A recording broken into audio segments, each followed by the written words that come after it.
Hey guys, I'm back again today with another video. Please don't forget to like, share, and subscribe to my channel. I'll love you forever. So I'm here today with a story time about why men are predators and why men deserve nothing. So my family, we have a close, another family that we're friends with, a close family friend group, and um, one of the friends, she was probably in her, you know, 60s, and she worked hard her whole life. She unfortunately she had a disability. She was deaf, and she worked at a nursing home, and she was a cook there for 30 years. She worked really hard, and she was a really good person, and we were just close with her and her family. And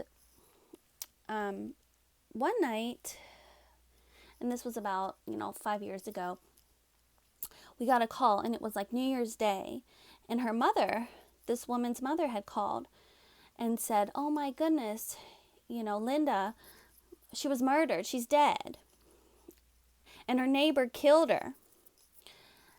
And we were horrified, and we were like, "What?" We didn't even know she was like close with her neighbor.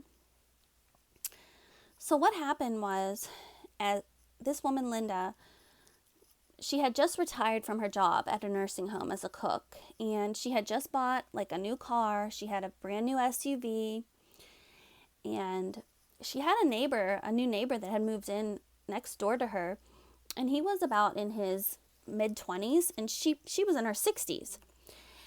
And he cozied up to her. He didn't have a car, so he cozied up to her and would call her grandma, and she would be nice sometimes and take him for groceries because he didn't have a car. And maybe he would do some yard work around her yard, and they were just friends and neighbors. We didn't even really know that she was that even close with him. But around, I think it was during Christmas time, he had asked her if he could borrow her car. He had a Christmas party he wanted to go to in another state, so he needed to drive.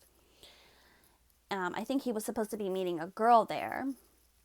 And Linda had said no. She said, "No, you can't take my car into another state. You can't drive my car." And so he said, "Okay."